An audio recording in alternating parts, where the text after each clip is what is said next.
છે તે જ યોનિમાં સ્વભાવ અનુસાર ચેષ્ટા કરે છે.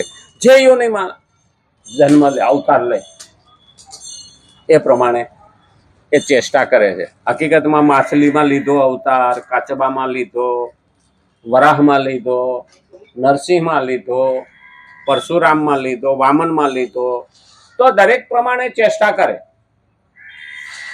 માછલી હોય તો પાણીમાં જ રહે, કાચબો હોય તો પાણીમાં રહે, જમીન ઉપર રહે, વરાહ જંગલમાં રહે, જમીન ઉપર રહે, પાણીમાં રહે. નરસિંહ અડધો નર ને અડધો સિંહ, અને પછી વામન. આ ખરેખર જોવા જઈએ ને તો જેવો જેવો અવતાર લે, અવતાર, જન્મ નથી કીધો, અવતાર. ઉપરથી નીચે આવે છે, સ્પેશિયલ ફ્લાઇટમાં આવ્યો, ચાર્ટર્ડ પ્લેન છે એની.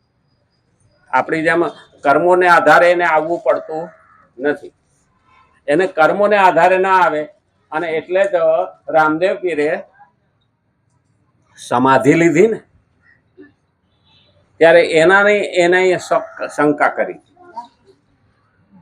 આપણા ઘરમાંથી શંકા કરવા વાળા દાદા હોય, એટલે એને બધાએ કીધું હતું કે આની સમાધિ લીધી. અરજી પાઠીને તો સીમાડે મળ્યો છે, તો અહીં સમાધિ છે નહીં લીધી. આજે વાંચ્યું હોય છે એને ખબર છે કે એને પરચો દીધો હતો, અને જયારે એ લોકો શંકા કરીને ખોલ્યું તો અંદરથી ફૂલ નીકળ્યા. આનો મતલબ શું થયો કે એ દેહ લઈને આવે છે ને, તો એ સ્પેશિયલ લઈને આવે છે. એને હાડકા ચામડા મળતા નથી, એ તો આપણને દેખાડે છે, પણ આપણે એને સમજી શકતા નથી. આપણી વચ્ચે રહે તો પણ આપણે એને સમજી શકતા નથી. આપણા ઘરમાં પણ કોઈ દેવી અવતાર આવ્યો હોય ને, તો પણ આપણે એને ગાંડા ગણીએ છીએ, પણ એને આપણે ઓળખી શકતા નથી.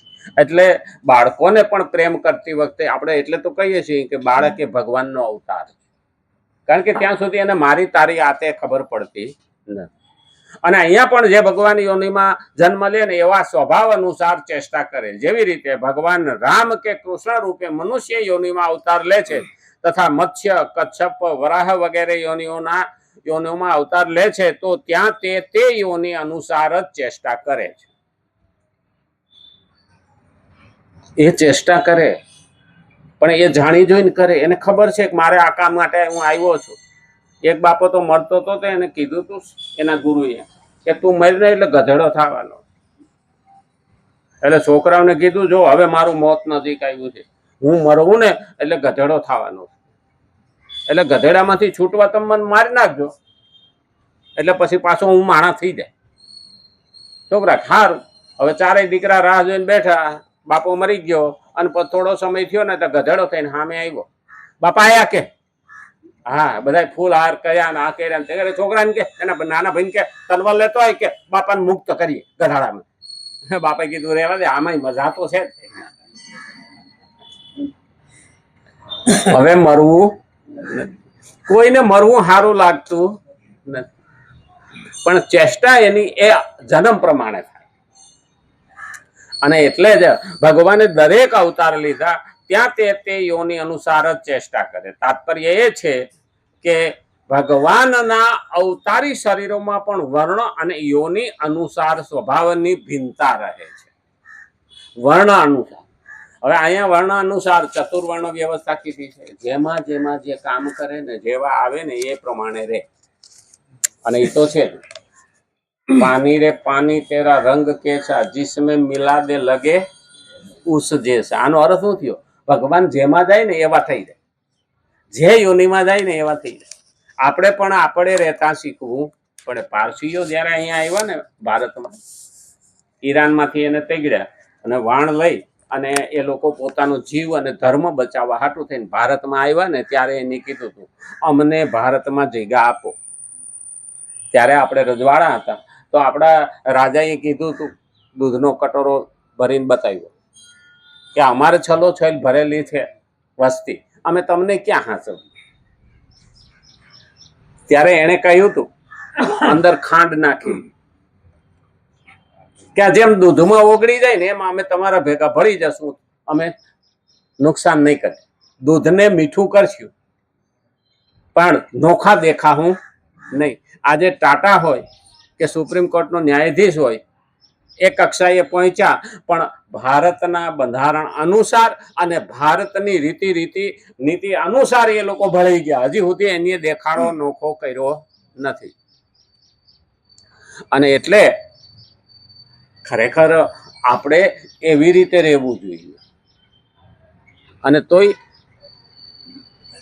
આ તો બહારથી નથી આવ્યા મુસલમાનો, બહારથી આવેલાનો ધર્મ અપનાવ્યો છે. તોય દાદાગીરી, અમે તો રોડ માથે કે નમાજ પડશું અને ગાયને બલિદાન આપશું કે ગાય કાપશું. બેયમાં કાયદો કરી નાખ્યો કે જો આ કર્યું ને તો હારાવેટ રહે નહીં. અમને આવડે. યુપીમાં યોગીએ કહ્યું અને પશ્ચિમ બંગાળમાં શુભેન્દુએ કહ્યું. બે ડાયા થઈ ગયા નહીં. આ શુક્રવારે ક્યાં નમાજ પડી? નહીં તો રોડ આખો બ્લોક કરી દે 2 કલાક સુધી. બોલો, તમારે જવું હોય ત્યાં જાવ કે અહીં ન હાલવા દઈએ. એવા સીધા કરી દીધા ને. એટલે ભાઈ સીધી આંગળીએ ઘી નો નીકળે તો ટેડી કરવી પડે. અને હનુમાને પણ આજ કહ્યું હતું રાવણને, સીધો હાય નહીતર આવી દિશા થાય. અને એટલે તો અંગદને મોકલો તો.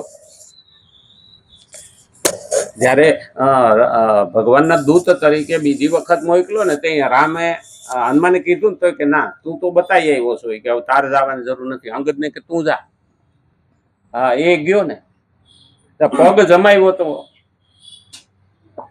ભરી સભામાં કોઈ એનો પગ ખસેડી શકા નહીં.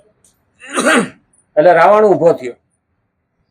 એટલે ટોન હું મારી રહેવા દો, તમારી ઇજ્જત જાહે કે રાજા ઉઠીને તમારે મારે પગે પડવાનું. એટલે એને મેણા માર્યા કે હે એક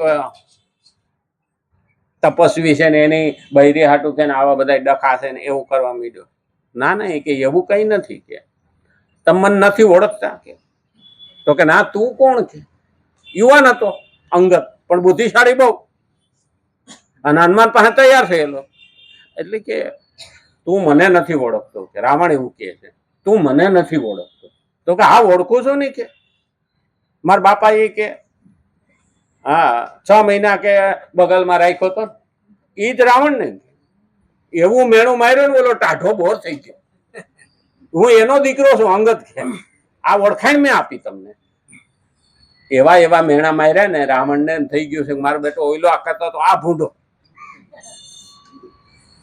એક રામ પાસે જે કર્મ કરનારા, કામ કરનારા હતા, ભક્તિ કરનારા, એકે પાસ ભગવાને બધાને ચાન્સ આપ્યો. પણ આપણને આપ્યો છો. હા, પછી આપણે ભેગું કરવામાં હું ક્યાં લાગી ગયા ને એનું નક્કી નહીં. હીરા મૂકીને કાચના ટુકડા ભેગા કરવા મજા. એટલે તો ઓલે ધૂન બોલે ને, મેં રામ નામ કે હીરે મોતી બિખરાવું ગલી ગલી. કોઈ હીરો સમજીને લઈ લે ને કોઈ પથરા સમજીને કાચના ટુકડા સમજીને ફેંકી દે. એટલે પેલું આપણે એ યાદ રાખવાનું છે, મારે શું કરવું. આ યોનિમાં અવતાર લે છે તો ત્યાં તે યોનિ અનુસાર જ ચેષ્ટા કરે. તાત્પર્ય એ છે કે ભગવાનના અવતારી શરીરમાં પણ વર્ણ અને યોનિ અનુસાર સ્વભાવની ભિન્નતા રહે છે.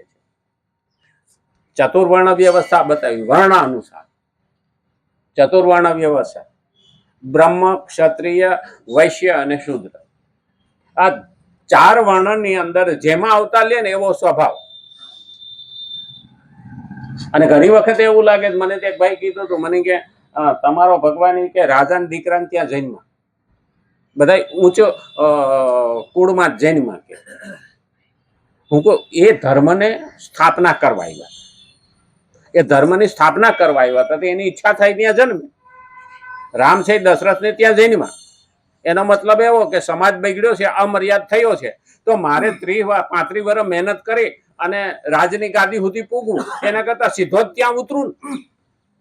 એટલે મારા બાપા પછી તરત જ હું સુધારો લાવી દઉં. એટલે ભગવાન ત્યાં ગયા અને કૃષ્ણ ગોવાળિયાને ત્યાં ગયા. ખબર હતી કે આ સમાજને બેઠો કરવામાં, ભેગો કરવામાં અને બીજે મોકલવામાં વાંધો આવશે નહીં. કારણ કે ગોપીઓ પણ ગોકુળમાંથી જયારે ઘી કે દૂધ વેચવા જતી ને, ત્યાં કહેશો લો ગોરસ લો, કાનો લો, કૃષ્ણ લો. ભાગવતમાં આવે છે. એનો અર્થ શું થયો? કૃષ્ણના વિચારો દેવા જવાના હતા. એ ગોપીઓ અને ગોવાળોએ કામ કર્યું. ભગવાનનું કામ કોણે ઉપાડ્યું હતું શરૂઆતમાં? કૃષ્ણના કામને, કૃષ્ણના વિચારને મથુરાની અંદર ઘેરે ઘેરે દૂધ વેચવાને બાને કૃષ્ણના વિચારો પહોંચાડ્યા હતા. નહીતર તો રાજાને મારે તે પ્રજાનો વિરોધ કરે, પણ કોઈ વિરોધ કરવા આવ્યું નથી. ભગવાને પહેલા જ તૈયારી કરી લીધી. ધર્મ એમનેમ સ્થાપના થતી નથી. ધર્મ માટે ભગવાને બહુ મહેનત. ખરેખર તો આપણે દુઃખ લઈ, આપણે દુઃખ વાગોળીને એવા દુઃખી થઈએ છીએ ને, ખરેખર તો આપણે રોજ ફરિયાદ કરતા અમે દુઃખી. કૃષ્ણનું જીવન જોવો ને તો ખ્યાલ આવી જાય કે જન્મો ત્યારે મા બાપથી વિખૂટું થવું પડ્યું, જેલમાં જન્મ થયો અને જૈનમાં ભેગો જ મા બાપથી વિખૂટો થયો. દેવકીના ખોડેથી લઈને વસુદેવ ગોકુળમાં મૂકી આવ્યા, જૈનમાં ભેગા, અને ચાલુ વરસાદે મોતના ભયમાં અને નદીના પૂરમાં ભગવાન કે હું ત્યાં ગયો, કોકના ખોડાના કોકના પડખામાં હું મોટો થયો અને ગોકુળમાં રહ્યો તોય મારી માથે મોતના હુમલા થયા. અને ત્યાંથી મથુરામાં આવ્યો તો હગો મામો મારવા માટે ફરતો હતો, અને ત્યાંથી જરાસંઘે મારા ઉપર હુમલા કર્યા 17 વખત, 18 વખત કાલયવને હુમલો કર્યો, છતાં પણ હું ત્યાંથી રણ છોડી અને લોકોના કલ્યાણ માટે થઈ અને દ્વારકામાં ગયો અને દ્વારકાપુરી વસાવી. પણ છતાં હોનાની દ્વારકા વસાવી હું એને વળગો નથી. પ્રાચીને પીપરે જઈને દેહ છોડ્યો, પણ મેં કોઈ દિવસ ફરિયાદ કરી નથી. આપણે તો રોજ રોતા ને રોતા. ખરેખર કૃષ્ણ જીવનને ઓળખીને તો ખબર પડે કે એની કેટલી મુશ્કેલીઓ તકલીફો ભોગવી માનવ દેહમાં આવ્યા પછી, પણ કોઈ ફરિયાદ કરી ખરી નહીં. હસતો ન હસતો. આપણે કૃષ્ણને ક્યારેય રોતા જોયા નહીં? 2 વખત રોયા. કૃષ્ણ 2 વખત રોયા છે આખા જીવનમાં. એક અભિમન્યુનો પ્રાણ ગયો ને ત્યારે એ આનંદથી રોયા હતા કે 18 વર્ષનો યુવાન જેથી ધર્મ માટે પ્રાણની આહુતિ આપી દે ને, ત્યાં સુધી ભારત દેશમાં સનાતન કદી ડૂબશે નહીં. એટલે આંસુ આવ્યા હતા. ભાણિયો મરી ગયો એટલે નહીં. કૃષ્ણને ઓળખી શકવા જોઈએ. અને બીજી વખત ભક્ત સુદામા જ્યારે પોતાના પગમાં ચીરા પડી ગયા છતાં કૃષ્ણનું કામ ન મૂક્યું, ઘેરે ઘેરે ઝૂંપડીએ કૃષ્ણના વિચારો કેવા જતા હતા, એ પગ જોઈને કૃષ્ણને આંસુ આવ્યા હતા કે આવા ભક્તો જ્યાં સુધી હોય ત્યાં સુધી ધર્મ કદી ડૂબશે નહીં. એટલે એની આંખના આંસુથી એના પગ ધોયા હતા સુદામાના, આ 2 ભક્તો. તો એના ઉપરથી આપણે જાણવું પડે કે કૃષ્ણ અવતારમાં આ 2 ભક્તો મોટામાં મોટા, અર્જુન અને સુદામા અને અભિમન્યુ બલિદાન દેવામાં. રામા અવતારમાં હનુમાન, એના જેવો કોઈ ભક્ત થયો નથી વાનર કુળને. હકીકતમાં તો ભગવાને વાનર પસંદ કેમ કર્યા એ વિચારવા જેવું છે. ઓનાની લંકામાં જવાનો હતો અને આપણા જેવાને લઈ ગયા હોત ને તો આપણે તો થેલીઓ ભરવામાં જ રહેતો. ઈંટો ઉખેડીને ઓનાની એ કે લઈ કે રામને બાંધવું જ બાંધે કે. હા, અટાણે ડીઝલ હાટું થઈને આપણે કેરબા લઈ પૂગી જાય. બોલો, દેશ ડૂબે તો ડૂબે, અમે અમારું ઘર ભર લઈ. નથી લાગતું? એટલે મને લાગે રામે કે આ વાંદરા બહુ આવશે તો શું છે કે લંકામાં ફળ બહુ છે ને, ફ્રૂટ ખાઈને આવશે, એને હાટું કઈ રસોઈ કરવાની જરૂર નથી. અને એને હોનાને શું લેવા દેવા? હોનું તો આપણે ભેગું કરવા. હા, અમાર બાજુ એક વખત જાન આવી હતી ને, તે આંબાના બગીચામાં ઉતારો આપ્યો હતો. અમદાવાદ બાજુથી જાન આવી હતી અને એ બાજુ આંબાના બગીચામાં 150 ફળ હતા. ફળ આંબાના 150 ઝાડવા હતા. આવ્યા અમદાવાદીઓ કોઈ કેરી જોઈ નહીં આવી, કેસર કેરી કદી કાચી હતી. તે હું બધા લુગડા પેલા સુટકેસમાંથી કાઢી પોટલા વાળી અને સુટકેસો ભરી લીધી. બોલો, કેરી. અને બસમાં બધે સીટો ને હેઠે બધે ગોઠવી દીધું. ઓલાના આંબા સાફ કરી નાખ્યા. અને પછી ઓલો બસ આંકે ને તો કે માણા વિના બસ હાલે નહીં કા? એટલો બધો વજન શેનો થઈ ગયો? બસમાં કઈ વાંધો છે? બસમાં શું વાંધો હોય? ઉપર ને હેઠે ને બધે કેરીઓ જ ભરી હતી. ઓલા બિસાડે જેને ઉતારો દીધો હતો ને એની દિશા બગાડી નાખી. અને પછી કીધું ને ત્યારે કે તમારા જાનૈયા છે ને એની કેરીઓ ભરી લીધી. કાચી કેરી. બોલો, હા, કેસર કેરી કાચી ખાવ તો ગાજર જેવી લાગે.